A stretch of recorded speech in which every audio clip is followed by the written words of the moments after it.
이 시간 함께 옆에 계신 분들과 인사하며 함께 말씀 나누도록 하겠습니다. 우리 옆에 계신 분들과 이렇게 인사하도록 하겠습니다. 두 팔을 벌려 사순절을 맞이합시다. 시작.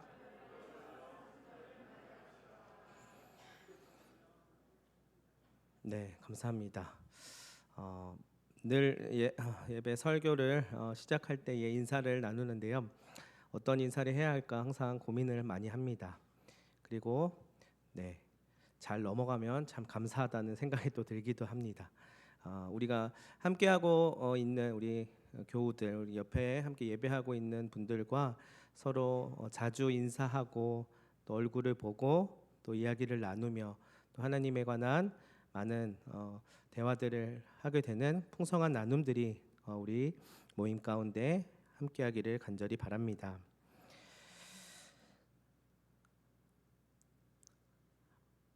알미 그대를 속일지라도라고 하는 한 책이 있습니다. 정재현 교수라고 하는 분이 쓴 책인데요. 여러분들이 많이 들어보셨을 삶이 그대를 속일지라도 슬퍼하거나 노여워하지 말라라고 하는 러시아의 시인 푸시킨이라고 하는 사람이 썼던 시를 인용하여서 알미 그대를 속일지라도라고 하는 제목으로 최근에 한 책이 출간이 되었습니다. 우리에게 있어서 알미라고 하는 것은 어떠한 의미가 있을까요? 흔히 우리는 이렇게 이야기하죠. 아는 것이 힘이다 라는 말을 자주 합니다. 그리고 아는 만큼 보인다 라는 말도 있습니다. 그리고 반대의 경우도 있습니다. 모르는 것이 약이다 라는 말도 있습니다. 여러분들은 어떤 표현을 더 동의하십니까? 이것은 아는 것이 오히려 더 손해 보는 경우들도 있고 또는 이득을 보는 경우들도 있다라고 하는 것을 이야기합니다. 그래서 알미라고 하는 것은요, 이같이 이중적인 이중성을 가지고 있습니다. 두 가지를 다 포함하고 있다는 것입니다. 먼저는요, 우리는 알을 통하여서 더욱 풍성해질 수 있어요. 예를 들면은 오늘날 같은 사회에서 알아야만 생존에 유리한 부분들이 있습니다. 가장 대표적인 것이 우리가 저마다 가지고 있는 스마트폰입니다. 이 스마트폰이 대중화되면서요, 어느 순간 모바일 세상이 우리 삶 속에서 깊숙하게 들어오게 되었습니다. 웬만한 것들은 다 휴대폰을 가지고 처리를 많이 하는데요. 이 말은 그것을 아는 만큼 훨씬 세상을 더 편리하게 살아갈 수 있다는 것입니다. 또는요, 어떤 가게를 요즘 들어가면은 키오스크라고 하는 것이 생겼어요. 코로나 이후로 키오스크가 생기게 되었는데 이것이 이제 주문을 받게 됩니다. 그래서 그 앞에서 많은 분들이 키오스크를 잘 작동하지 못하는 경우들을 보게 되는데요. 그럴 때 굉장히 난감한 상황들이 펼쳐지기도 합니다. 그래서 이것을 또 잘 아는 만큼 또 빠르게 수월하게 잘 주문을 할 수가 있을 것입니다. 그리고 또 요즘 시대의 젊은 친구들이 하는 신조어라든지 또 줄여서 하는 말들이 많이 있는데요. 제가 청소년부를 맡고 있기 때문에 청소년들과 대화하고 또 교제하다 보면 알아들을 수 없는 표현들도 덜어는 있습니다. 그래서 이 줄임말들을 아는 만큼 그 세대들과 더 대화를 할 수도 있고요. 또 일상 속에서 쓰는 언어들이 그 안에 담겨져 있기 때문에 그들의 생각들도 많이금 알 수 있습니다. 그런데 어떨 때는 별걸 다 줄인다라고 하는 생각도 들기도 하는데요. 그것을 별다줄이라고 해서 그 표현마저도 줄여서 쓰는 모습들을 또 보게 됩니다. 그리고요, 이 알미라고 하는 것은 우리의 삶 속에서 이렇게 더욱 풍성해지게끔 하기도 하지만 때로는 더욱 좁아지고 편협하게 되기도 합니다. 흔히 확증 편향이라고 하는 말이 있는 것처럼요, 내가 알고 싶은 것만 알고 보고 싶은 것만 보고 또 듣고 싶은 것만 듣는 그러한 알을 추구하는 사람들이 있습니다. 이것은 알미 자신을 지탱해 준다고 생각하고 지켜주고 또한 확신을 가져다 준다라고 생각합니다. 그래서 내가 보고 싶은 관점과 보고 싶은 말들을 유튜브라든지 인터넷에 검색을 하게 되면 요즘 같은 이 알고리즘 시대에서는 그것에 관련된 또 단어들과 영상들이 연달아서 노출이 됩니다. 그래서 더 내가 알고 싶은 것들만 더 보게끔 되는 모습들이 있죠. 때로는 이 알미 사람을 더욱 그래서 옹졸하게 만들고 꽉 막힌 사람으로 만들기도 한다는 것입니다. 그래서 이 두 가지의 성격을 모두 다 가지고 있습니다. 자, 그렇다면 우리는 도대체 무엇을 알아야 하고 또한 무엇을 몰라야 하는 걸까요? 특히 우리 그리스도인들은 이 알미라고 하는 것을 너무나도 익숙하게 들어왔습니다. 성경에 보면 나와 있는데요. 호세아서 6장 3절에 보면은요, 이렇게 이야기합니다. 우리 함께 읽어보겠습니다. 그러므로 우리가 여호와를 알자, 힘써 여호와를 알자.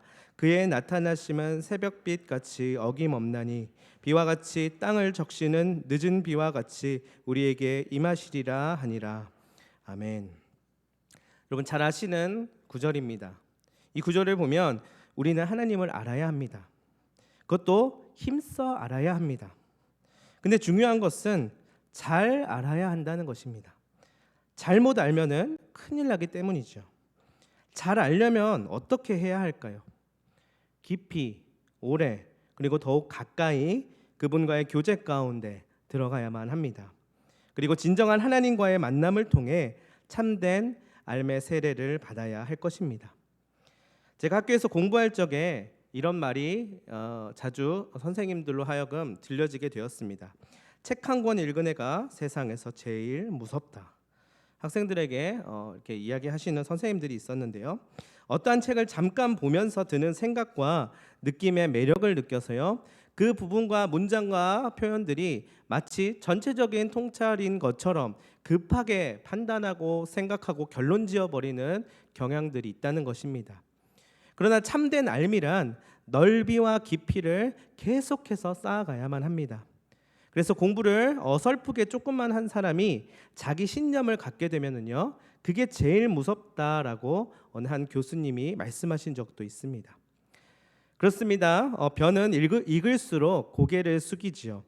사람도 알면 알수록 내가 모르는 게 많다는 것을 너무 잘 알기에 결과적으로 내가 아는 것과 모르는 것을 인정하고 또한 그걸 알게끔 하시고 또한 알 수 없게 하신, 그리고 현실에 다가와 주어지게 하시는 하나님을 알아가게 되는 것입니다.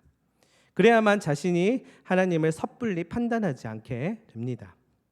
오늘 우리가 읽은 본문 말씀을 보았습니다. 이는 예수님께서 친히 하신 말씀인데요.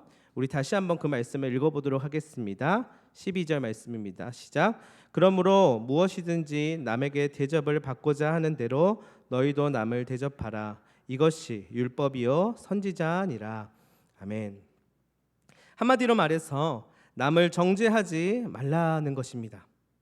사실 이 정도만 돼도 지금 너의 삶이 천국과도 같을 걸 이렇게 말씀하고 계시는 것이에요. 이 구절을 바로 황금률이라고 이야기하기도 합니다. 오늘 말씀의 제목이기도 한데요. 황금률이라고 하는 말은 다름 아니라 최고의 강령이라는 말이죠. 곧 남을 대접하는 자가 되면 그들이 그토록 강하게 신봉하고 있는 율법과 선지자의 목표를 이루고 성취하게 된다는 말입니다. 여러분, 율법과 선지자는 구원의 일을 위하여 쓰임받는 도구입니다. 그런데 이것들의 목표가 남을 대접하라라는 것이라고 이야기합니다. 이것이 구원과 무슨 상관이 있습니까? 왜냐하면 구원이란 관계적인 용어이기 때문입니다. 어떠한 경지에 이르러서 삶의 정점에서 그 빛나는 지식과 지혜를 뿜어내는 것이 구원의 영광이 아니라 그야말로 남을 대접하고 나 또한 대접을 받으며 서로 교환하는 그 보이지 않는 지점에 구원이 피어난다는 말입니다. 근데 아니 도대체 왜 이런 말씀을 예수님께서 하신 것일까요? 당시에 소위 말해서 잘못된 알미라는 게 이 구원을 가리고 있었기 때문이에요. 그것을 오해하고 고집하고 있었던 무리들이 있었는데요. 그들이 바로 바리새인들이었습니다. 그들은 자신들의 암과 규율이 자신들을 구원할 것이라고 생각하였습니다. 그래서 그렇지 못한 자들을 정죄하고 판단했으며 구원의 자리에 자신이 더욱 견고히 서고 그 다음 반대편에 있는 사람을 향하여서 손가락질을 하였습니다. 그 이유는요, 이는 그들의 암 때문이었습니다. 그들의 앓음이 그렇게 만든 것입니다. 그것이 자신들의 자리를 더욱 견고하게 하였던 것입니다. 그러나 구원은 전적으로 하나님과의 관계 안에 있습니다. 그저 누군가의 앓음에 있는 것이 아니라는 것입니다. 그렇다고 이 관계에만 있으면 또 끝은 아닙니다. 관계만 맺은다고 끝나는 것은 아닙니다. 왜냐하면 하나님과의 관계 안에서 우리는 천국이라고 하는 구원의 소망을 품을 수 있지만 현재 살아가는 삶을 전혀 배제할 수는 없기 때문이에요. 현재를 살아가려면요, 아는 것이 필요하다는 것입니다. 그리고 제대로 알아야 합니다. 그래야 관계도 올바르게 맺을 수 있기 때문입니다. 성경을 봤더니요, 하나님께서도 우리의 삶을 중요하게 생각하셨습니다. 우리가 그러니까 하나님과의 관계가 형성되면 구원이 허락된다라고 하는 게, 구원만 허락된다는 것이 이제 천국의 소망을 품게 된다는 것에서 그치게 된다면 우리는 당장 내일이라도 천국을 가서 하나님 얼굴을 배웠고 영원히 찬송하면서 기쁘고 즐겁게 살아가면 될 텐데, 중요한 것은 우리가 삶을 살아야 한다는 것이에요. 그것을 배제할 수 없다는 것을 하나님도 알고 계셨습니다. 그러려면 하나님과의 관계 안에서 구원을 맛보는 것 너희에게 무조건 필요하지만, 그리고 아는 것도 필요하고 잘 아는 것, 제대로 아는 것이 필요하다는 것을 주님께서도 알고 계셨습니다. 그래서요, 이 땅에 하나님께서 오신 것입니다. 말씀을 주셔서 구원의 알무로 이끌어 주신 것입니다.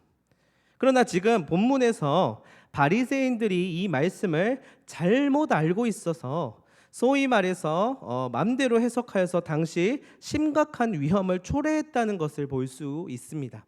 그러니까 아는 것이 중요한데, 잘 아는 것, 제대로 아는 것이 중요한데, 너희의 삶과 관련된 것을 잘 알고 깨닫는 것이 중요한데, 구약 시대 때부터 하나님께서 많은 선지자들과 율법을 통하여서 이야기하셨지만 자꾸만 이것들이 다른 방향으로 가는 모습들을 보게 됩니다.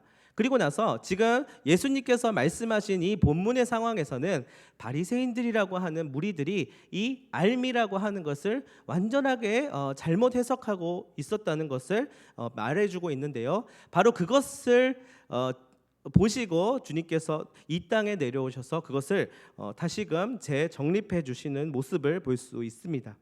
그래서 이것을 막고자 하나님께서 오셨습니다. 굳이 이 땅에 오셔서 가르치시기로 한 것입니다.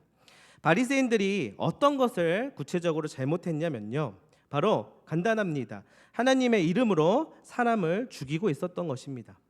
그리고 그것을 의라고 여기며 소위 말해서 합리화를 하였습니다.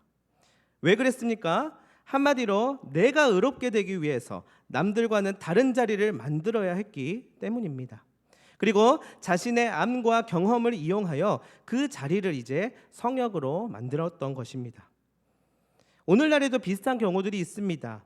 이단들과 사이비가 그러한 모습들을 보이는데요, 그들은 전문적으로 또 집단적으로 이 일을 만들어서 종교를 생성해냅니다. 그렇다면 그 중심에는 과연 누가 있는 것일까요?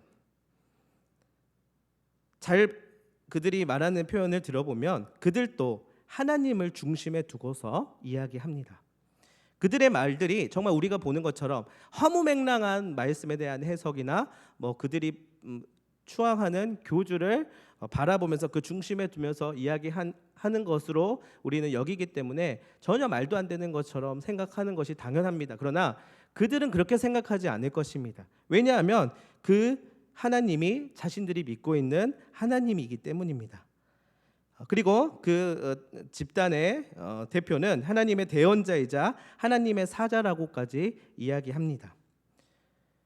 그럴 만한 이유가 있습니다. 그들은 그저 말도 안 되는 것을 믿는 것이 아니라 내가 이것을 하나님으로 믿고 있기 때문에 그 집단을 대표하고 그 교리에 대한 해석을 하는, 풀어주는 사람이 자신을 이끌어주는 일종의 중보자이자 하나님의 대언자라고 생각하는 것입니다. 근데 자세하게 보면 말씀에 나와 있는 꼭 바리새인들과 그 컨셉이 같다는 것을 알 수 있습니다.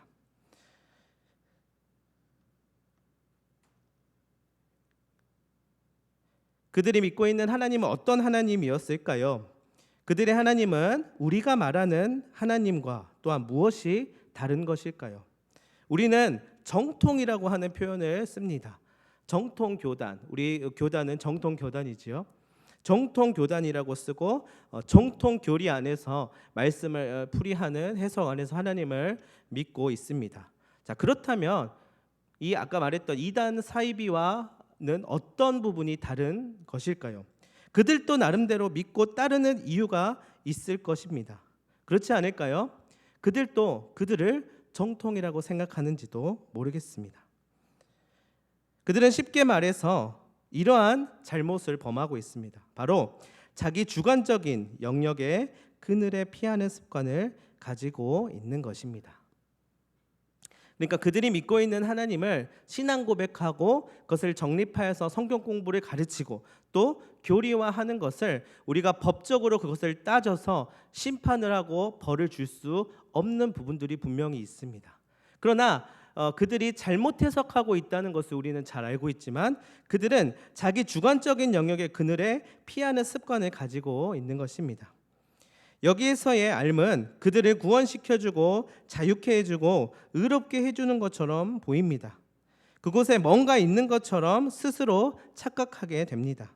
다시 말해서 자기만의 삶의 그늘에서 자신을 끊임없이 정당화하며 그걸 이용하는 이기심을 채워가는 것입니다.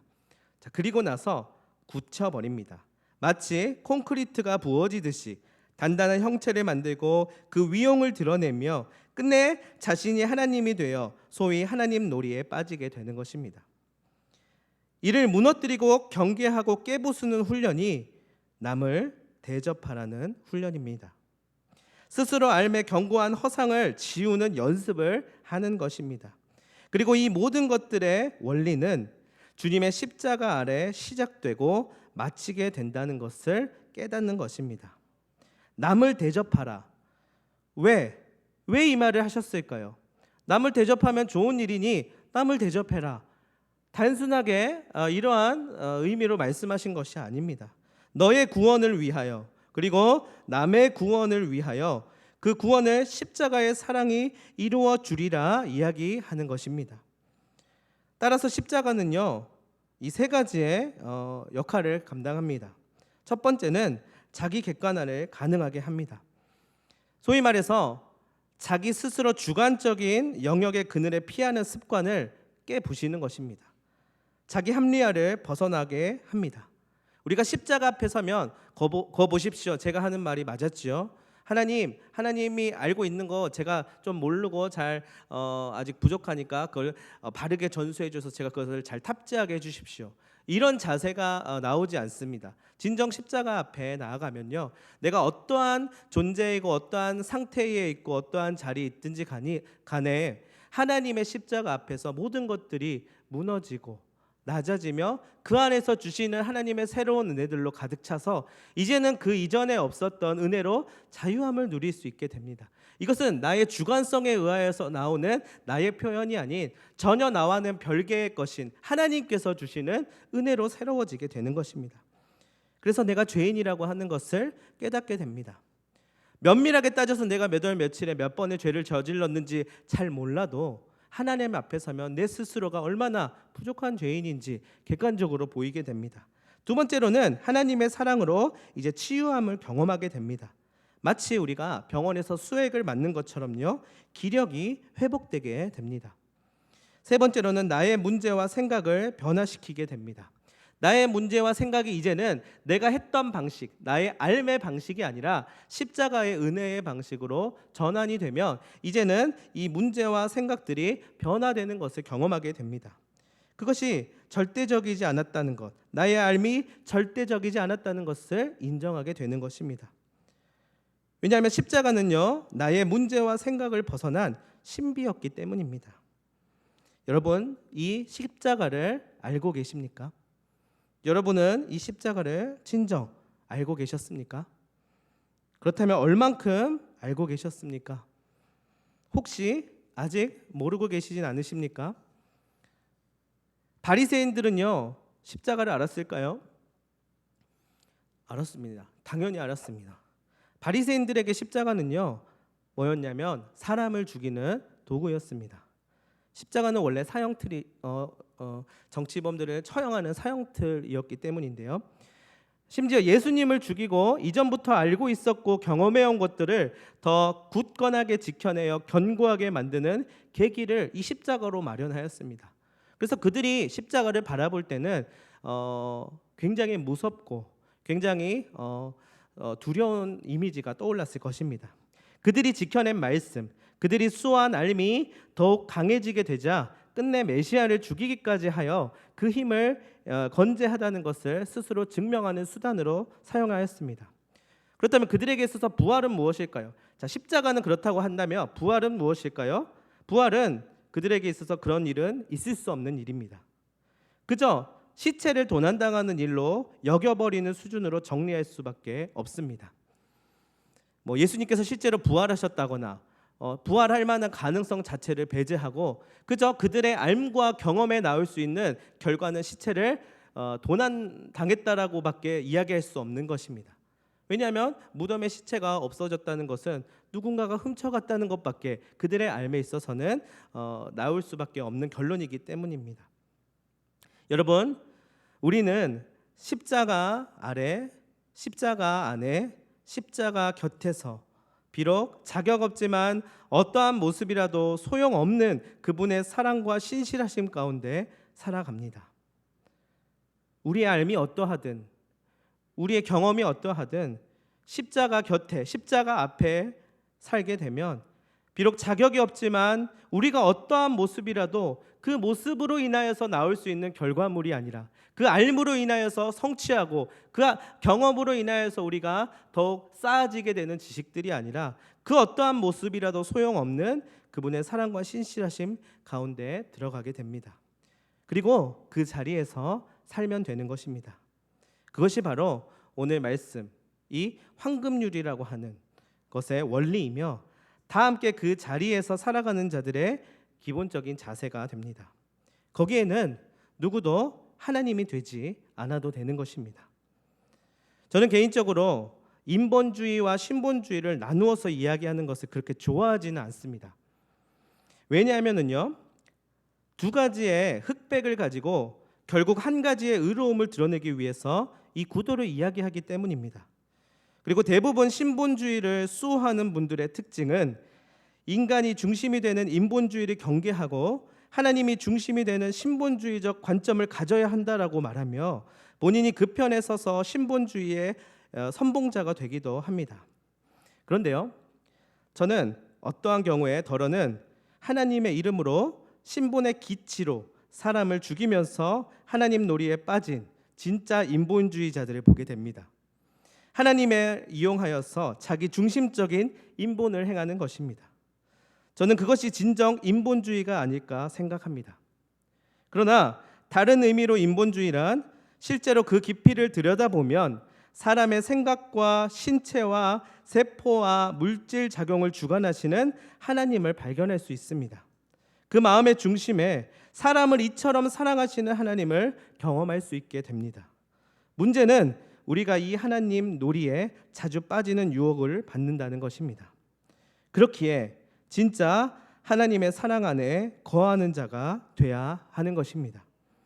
자기 마음의 영역에서 살지 않고 십자가의 그늘 아래 살아가는 자가 돼야 하는 것입니다. 우리 아까 읽었었던 호세아서 6장 3절 말씀을 우리 다시 한번 같이 읽도록 하겠습니다. 그러므로 우리가 여호와를 알자, 힘써 여호와를 알자. 그의 나타나심은 새벽빛 같이 어김없나니 비와 같이 땅을 적시는 늦은 비와 같이 우리에게 임하시리라 하니라. 아멘. 여호와를 알자, 힘써 여호와를 알자. 어떻게 알아갈 수 있겠습니까? 나의 지식을 뽐내고 나의 지혜의 경지에 오르기 위해서 여호와를 아는 행위들은 모든 것들이 실패할 수밖에 없습니다. 바리새인들은 그 의로움으로 인하여서 자신이 자신을 구원하는 일을 행했었던 사람이었습니다. 하나님께서 구원하시기 위하여서 메시아를 보내도 자기의 의와 경험으로 그 메시아를 죽이는 사람들이었습니다. 그러나 우리가 진정 십자가 앞에 서게 되면 우리의 모든 모습들과 우리의 모든 암과 경험들이 배설물과 같이 여겨지는 그 바울의 고백처럼 하나님의 은혜 가운데서 전혀 새로운 존재가 되는 것을 알 수 있게 됩니다. 그것을 어떻게 알게 하시는지는 우리는 알 수 없습니다. 그러나 오늘 이 호세아서에서 말씀하셨듯이 그의 나타나시면 새벽빛같이 어김없고 비와 같이 땅을 적시는 늦은 비와 같이 우리에게 임한다고 이야기하고 있습니다. 알게 하시는 비를 내려주신다는 것입니다. 그 비를 맞게 하시는 것입니다. 그러니 오늘 말씀의 제목인 황금률, 쉽게 말해서 남을 대접하고 배려하며 친절히 여기는 모습 안에서 나의 알므로 그것을 바라보기 이전에 예수님의 말씀을 기억하시기를 바랍니다. 예수님도요, 남을 정죄하지 말라는 말씀을 하셨을 때 이 말씀을 예수님께서 하신 말씀입니다. 그런데요, 이 말씀을 하셨을 때 좋게 타이르듯이 선한 미소를 지으면서 말씀하시진 않으셨을 거예요. 그러니까 남을 정죄하지 말라라고 하는 예수님의 말씀이 남을 정죄하는 말씀입니다.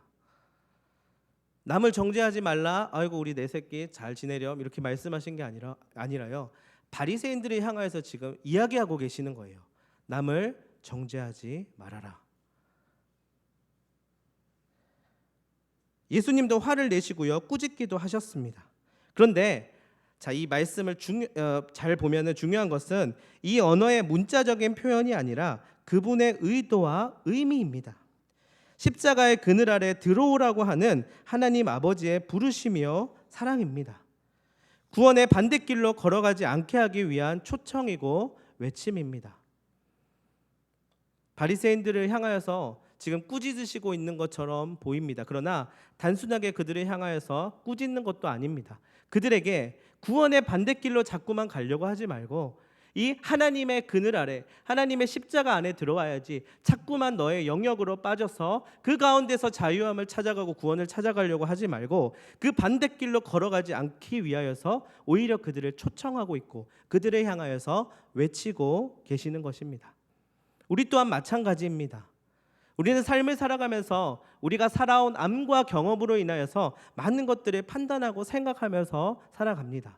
그러나 우리가 그리스도인이 되었다는 것은 십자가 아래서 그 모든 것들을 내려놓을 수 있어야만 합니다. 그리고 여호와께서 나를 새롭게 하신다는 그 은혜의 빛 가운데 그 비를 맞으며 그 늦은 비와 같은 때에 따라 주시는 그 은혜를 내가 몸소 맞으면서 내 모든 것들을 하나님 앞에 내어놓고 다시금 새로워지는 경험들을 결단하면서 나아가는 것입니다. 세상 사람들은 계속해서 교회들을 비판하고 교회가 살아남지 못할 것이라는 예언들을 하게 됩니다. 왜냐하면 그들의 암과 경험에 의하면 그럴 수밖에 없는 원리를 가지고 있기 때문일 것입니다. 그렇습니다. 우리가 목표로 하는 것은 우리가 생존하고 살아남는 것이 사실은 아닙니다. 더 굳건해져서 왕국을 형성하여서 높은 빌딩을 자랑하고 건물을 자랑하는 것도 아닙니다. 우리의 삶 가운데 찾아오셔서 나의 존재를 변화시켜 주시고 나를 새롭게 하시는 그 하나님의 초청과 부르심 가운데 한 발자국 나아가는 것입니다. 말씀에서와 같이 예수 그리스도께서는 우리에게 구원을 주시면서 또한 우리의 삶 가운데서 그 구원을 맛보라고 이야기하셨습니다. 그리고 결정적으로 삶으로 증거하시며 십자가를 인하여서 그 구원을 우리에게 가져다 주셨고 또 그 말씀이 오늘날 우리에게 닿게끔 하셨습니다. 그래서 우리에게 있어서 십자가의 능력은 자기 의로 가득 찬 사람에게는 그저 루저의 상징이 될 것입니다. 그러나 구원을 받는 우리에게는 하나님의 능력이 될 것입니다. 십자가는 암과 경험과 지식과 세상과 관계와 권력과 논리를 뛰어넘는 것입니다. 그 십자가의 그늘 아래서 은혜의 단비를 맞으며 살아가는 우리 모두가 되기를 간절히 소망합니다. 똑같은 사순절이 올해도 반복되고 있다 여겨질 수 있습니다. 그러나 우리에게 있어서 이 사순절 기간은 그저 우리가 의롭다는 것을 다시금 확인하고 남들이 모르는 비밀한 것을 알고 있으니 내가 더 이것으로 인해서 형통하게 된다라고 하는 그저 자기 합리화를 거듭하는 시간이 되지 아니하고 철저하게 내 모습이 여호와 하나님 앞에 낮아지고 또 하나님으로 인하여서 새로워지고 또 하나님의 은혜로 인하여서 나의 삶이 진정으로 변화되는 그런 기적의 시간들이 되기를 간절히 소망합니다. 시간 기도하도록 하겠습니다. 하나님 아버지,